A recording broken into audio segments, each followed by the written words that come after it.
How to file education tax credits on TurboTax.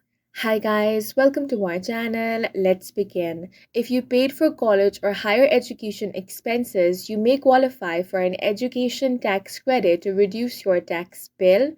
The first thing you want to do is determine which education credit you qualify for, such as American Opportunity Credit or Lifetime Learning Credit.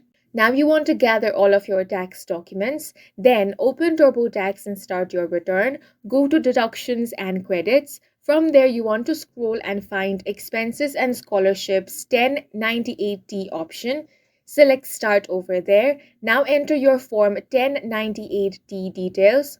TurboTax will automatically check if you qualify for AOTC or LLC, answer additional questions about books, supplies, and scholarship.